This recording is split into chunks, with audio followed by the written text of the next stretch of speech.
Concentrated glycerine gas যখন জলের সংস্পর্শে আসে তখন সেটা একেবারেই ক্ষতিকারক হয় না।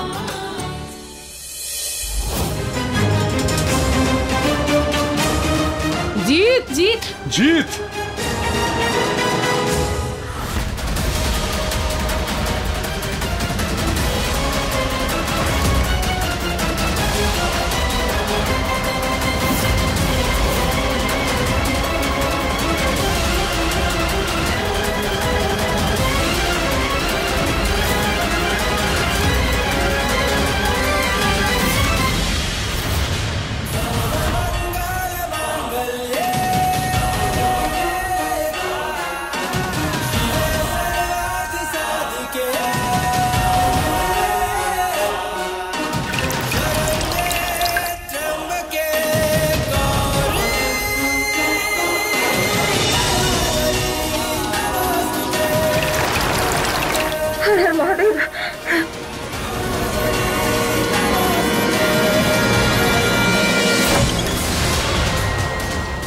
গৌরী, জিৎ, ঠিক আছো? তোমরা ঠিক আছো? আপনারা ঠিক আছেন তো? আর তুমি না এক নম্বরের বুদ্ধু। এতটুকু লজ্জা অনুশোচনা নেই তোমার মধ্যে? আমি তোমাকে কতবার বারণ করলাম যে জিৎ এই সমস্ত উল্টোপাল্টা কাজ করো না, কিন্তু তুমি আমার একটা কথা শুনলে না। কেন করলে তুমি? কৃষ্ণা কৃষ্ণা, আরে কথাটা শোন না, জিতের কোনো দোষ নেই, আমি এসব গন্ডগোল করেছি। আরে তুই চুপ কর, তোর সাথে আমি বাড়ি গিয়ে কথা বলবো। আর নিজের জীবনে এতটা ঝুঁকি নেওয়ার সাহস হলো কি করে তোর? যদি কিছু হয়ে যেত তাহলে কি করতাম আমি? হ্যাঁ, কি করতাম? এই যে 6 ফুটের ছেলে, ও বেশ কথা বলে না বড় বড়, যে ও বিয়ে করবে, বিয়ের পর আমার গৌরীর খেয়াল রাখবে। এইভাবে খেয়াল রাখবে তুমি আমার গৌরী? আরে বিষাক্ত গ্যাসের মধ্যে ফেলে দিয়েছিস আরে তুমি কৃষ্ণা, ওকে। তুই শান্ত হ, আমি একদম ঠিক আছি। আর জিতের কোনো দোষ নেই, ওসব তো আমি করেছিলাম। উল্টে তো জিত সময়ের মধ্যে এসে আমার প্রাণ বাঁচিয়েছে, না হলে তো আমি ওই ভেতরে। না না গৌরী, আমি নয়, আমাদের দুজনকেই কৃষ্ণাই বাঁচিয়েছে। Thank you so much ma'am, আজ আপনি ঠিক সময়ে এসে আমাদের সবার প্রাণ বাঁচালেন। যা হওয়ার হয়েছে, তোরা দুজন এখন ঠিক আছিস, এর চেয়ে বেশি আমি আর কিচ্ছু চাই না।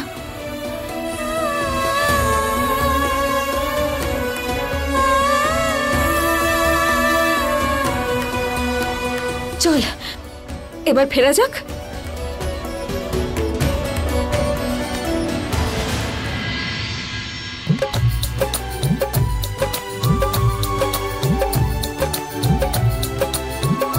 তুই ঠিক আছিস তো? তোর কিছু হয়নি তো বাবা? হ্যাঁ মা, আমি ঠিক আছি মা। তুই ঠিক আছিস তো? তোর কিছু হয়নি তো? না ঠাকুমা, আমি একদম ঠিক আছি। সেটা তো এই জগৎকর্তা কৃষ্ণের আশীর্বাদে বেঁচে গেছি আমি।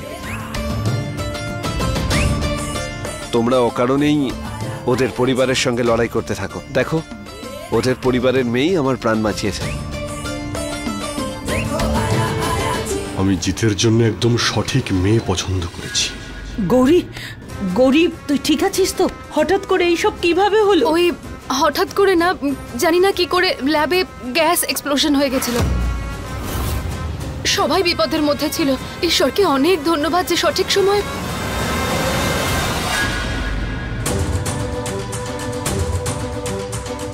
ভালো হয়েছে সময় মতো জিৎ এসে আমাদের গৌরীর প্রাণ বাঁচিয়েছে ঠাকুমা। ঠাকুমা, মা, ও হলো গৌরী, কৃষ্ণার বোন।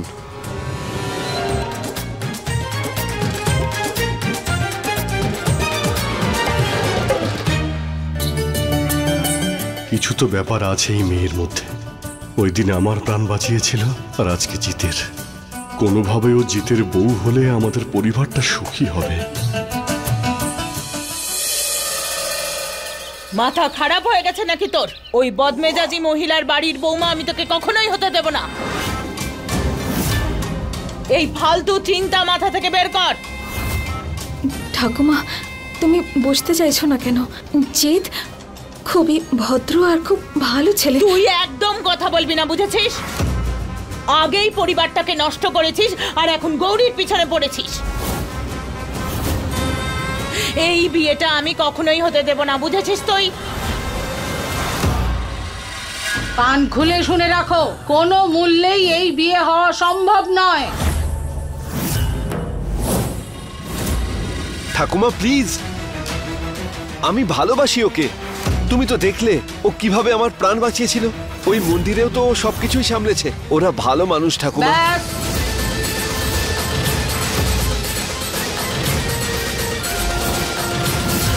হতচ্ছাড়া সব। আমান দিস্তায় তোর ভালোবাসার সঙ্গে সঙ্গে ওই বুড়িটাকে ঢুকিয়ে ছেঁচে দেব আমি।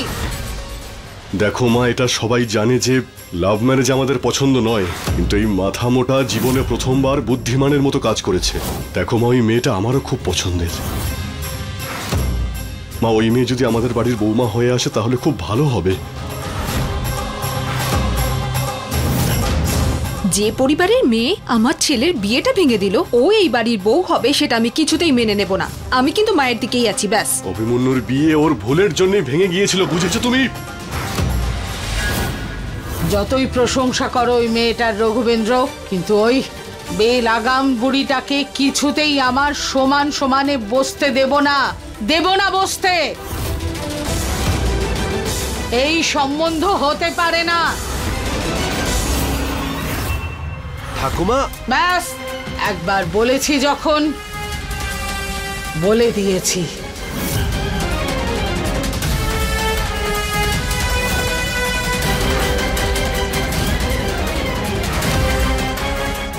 এই বাড়ির জন্য বৌমা বাছা দায়িত্বের কাজ।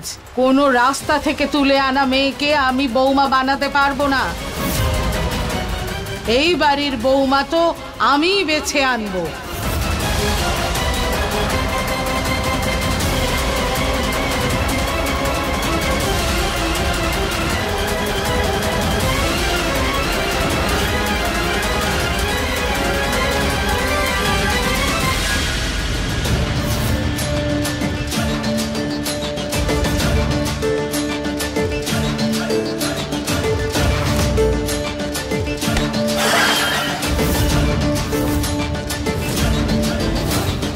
আমার এই মাথা মোটা জিতকে কৃষ্ণাই সঠিক পথে ফিরিয়ে আনতে পারে। মা এই কথাটা কেন বুঝতে চাইছে না?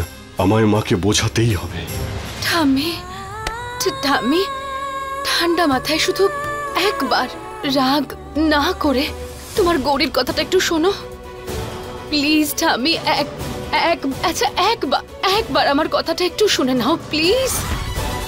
ঠাম্মি, সেই ছোট্টবেলায় মা বাবা দুজনকে আমি জীবন থেকে হারিয়ে ফেলেছি। প্রথমে বাবা চলে গেলেন, তারপর মা চলে গেলেন, কিন্তু তুমি আমাদের পাশে দাঁড়িয়ে আছো সব সময়। আমাকে আর কৃষ্ণাকে তো তুমি মানুষ করেছো।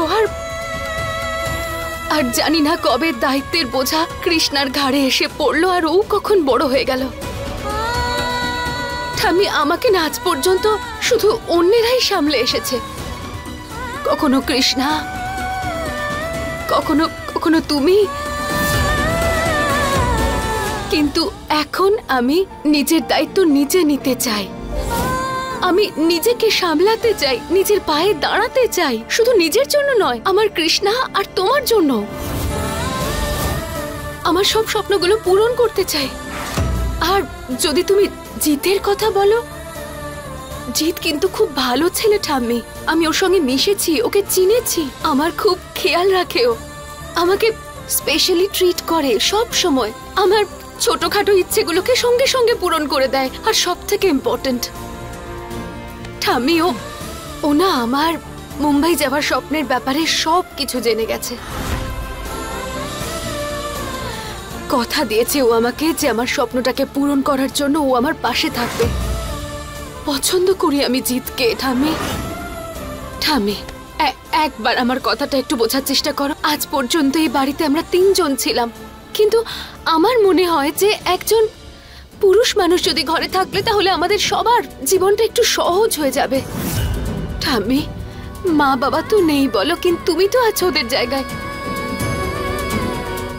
ওদের জন্য, আমার জন্য, আমার খুশির জন্য প্লিজ রাজি হয়ে যাও না।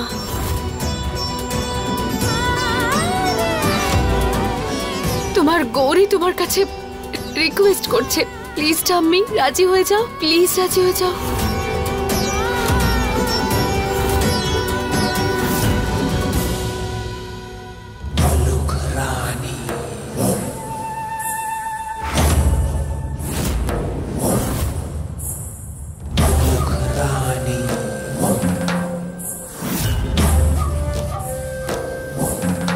জিৎ, মুখ বেজার করিস না, আমি এই বিয়েতে রাজি।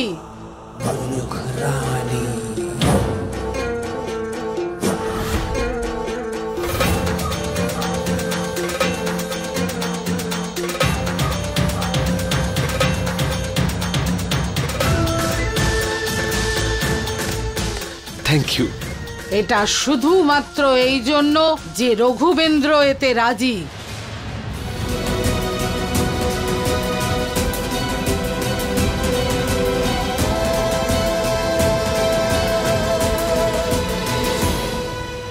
বাহ, এটা ঠিক আছে না, মানে আমাদের সময়ে তো সবাই একদম হিটলার হয়ে ঘুরছিল, আর যখন নিজের ছেলের সময় এলো তখন দেখো কেমন লাভ ম্যারেজেই রেডি হয়ে গেল। দাদা, আমি বুঝতে পারছি না আপনি লাভ ম্যারেজটা মেনে নিচ্ছেন কি করে। দেখো, প্রত্যেক মানুষের মধ্যেই তফাৎ রয়েছে। ওই মেয়েটার চরিত্র আর সততাই আমাদের মেনে নিতে বাধ্য করেছে।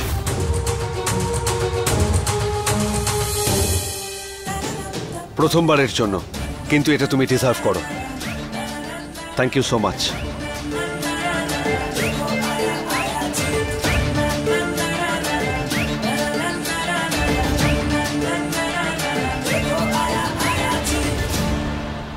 প্লিজ ঠাম্মি। ঠিক আছে, তুই বলছিস বলে আমি এই বিয়েতে রাজি আছি। ওদের সাথে গিয়ে কথা বলবো আমি।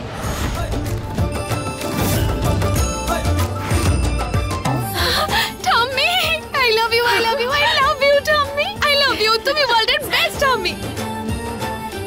Thank you, thank you, thank you so much ঠাম্মি। তবে আমার একটা শর্ত আছে।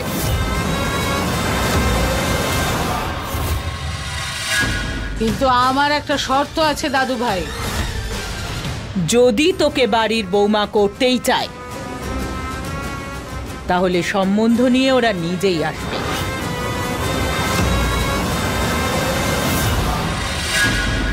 এমনিতে সম্বন্ধ করতে ছেলের বাড়ির লোক যায় মেয়ের বাড়িতে, কিন্তু আমরা ওদের ওখানে গিয়ে মাথা নত করব না। যদি ওরা এই সম্বন্ধে রাজি থাকে তাহলে ওদের সম্বন্ধ ভিক্ষে চাইতে হবে।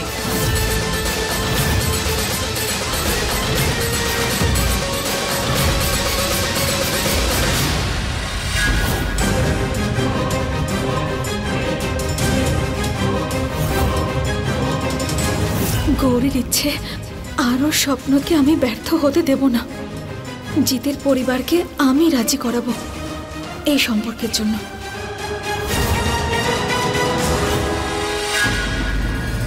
সলিড কেস খেয়ে আছি। আমার ঠাম্মি পরিষ্কার জানিয়ে দিয়েছে যে জিতের ঠাম্মিকে এ বাড়িতে এসে বিয়ের কথা বলতে হবে। আর ঠাকুমাও তো আসবে না। এবার আমরা কি বা করব আর কি বা বলবো? আরে ব্যাস ব্যাস, শান্ত হও তোমরা, আমি একটা আইডিয়া বের করছি।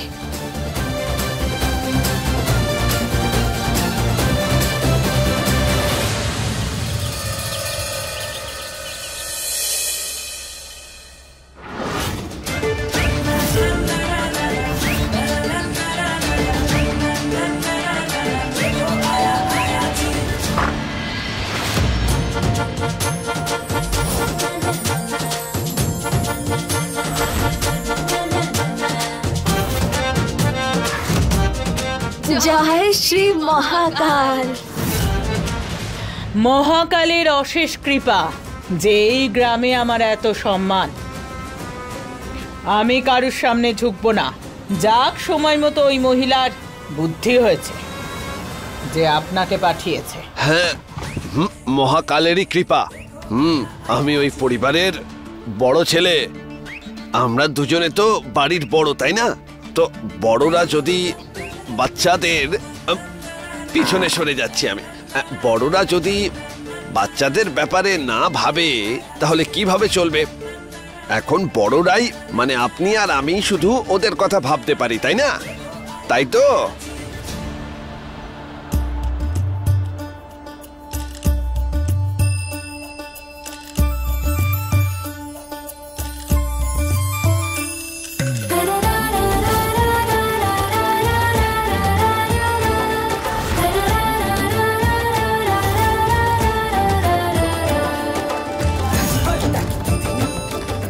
কৃষ্ণা আমাদের বাড়ি। হ্যাঁ,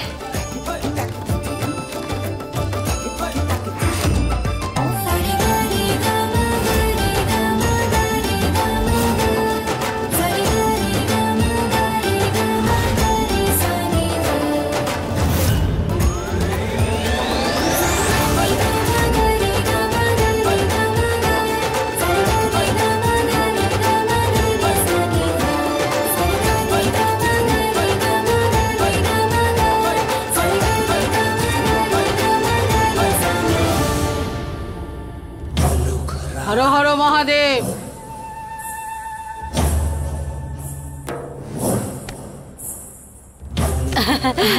হর হর মহাদেব।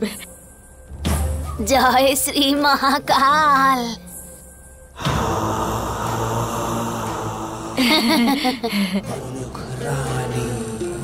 আমি আপনাদের দুজনকে তো চিনলাম না।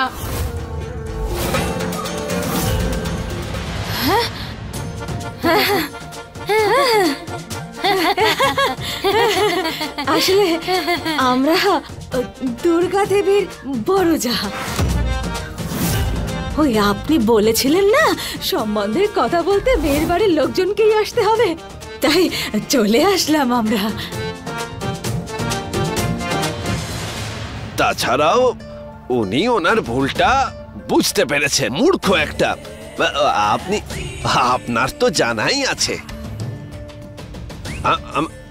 বাচ্চাদের খুশির মধ্যে আমার মতো আর আপনার মতো বুড়ো লোকেদের কি ভালো দেখায় বলুন?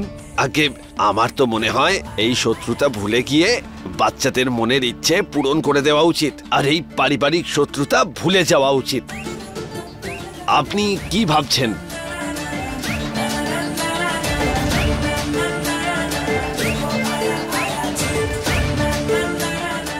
আরে ঠাকুমা মেনে নাও না, হাসছো কেন?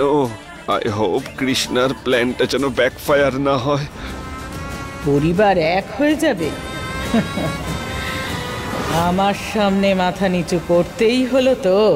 যার নামের সাথেই রানী থাকে তার সামনে ওই বুড়িটা তো কি বড় বড় মানুষদেরও নত হতে হয়। ভালোই হয়েছে ও বুঝতে পেরেছে যে পাত্রপক্ষই হয়। তবে একটা কথা বুঝছি না, যে এত বছরের শত্রুতা ছেড়ে আত্মীয়তা কেন পাতাতে চাইছে আপনার বউ?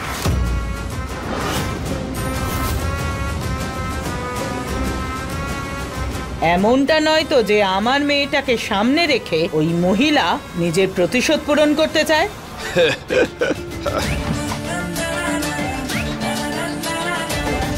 আগে ওই একটু জল পাওয়া যাবে? খেতে খেতে শেষ হয়ে গেছে।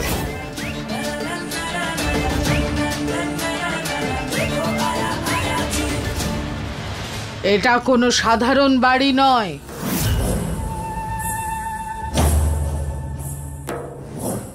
এটা হলো রানীমার বাড়ি। এই ঝাড়বাতিটা দেখছো? বিলেত থেকে আনিয়েছি। আর 1.5 লাখ টাকার দোলনা আজই এসেছে আমাদের জন্য। এত দামি দামি জিনিস আছে এই বাড়িতে। আর এই দামি সোফাতে বসার আগে নিজেদের অবস্থা ঠিক করে নাও।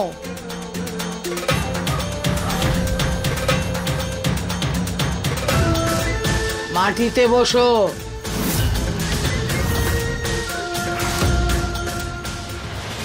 মা, আরে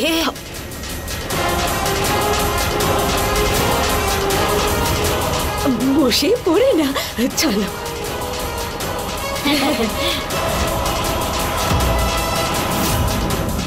চলো। ছাড়বো না ওই বুড়িকে।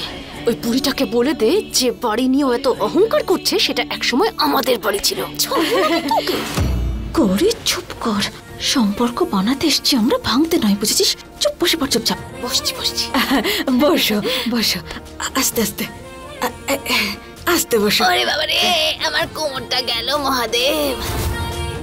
আয় না না, নিজের রাগটা একটু নিয়ন্ত্রণে রাখ গৌরী, আমাদের সম্পর্ক গড়তে হবে, ভাঙতে নয়। হ্যাঁ, জল।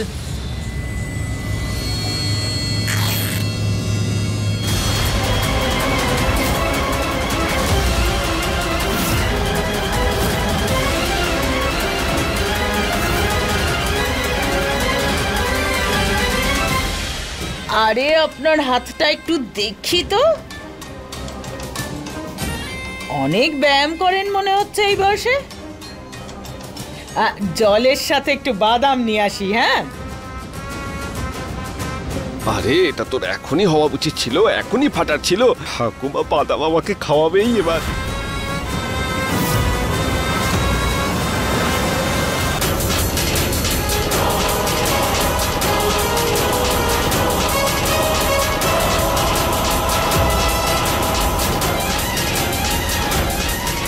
তুই? হ্যাঁ ঠাকুমা। ঠাকুমা প্রণাম নেবেন।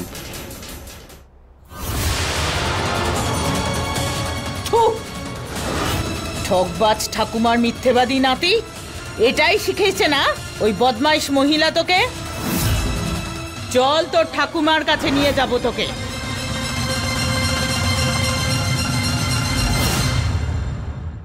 अपने पसंदीदा शो के फुल एपिसोड देखने के लिए अभी डाउनलोड करें दंगल प्ले ऐप।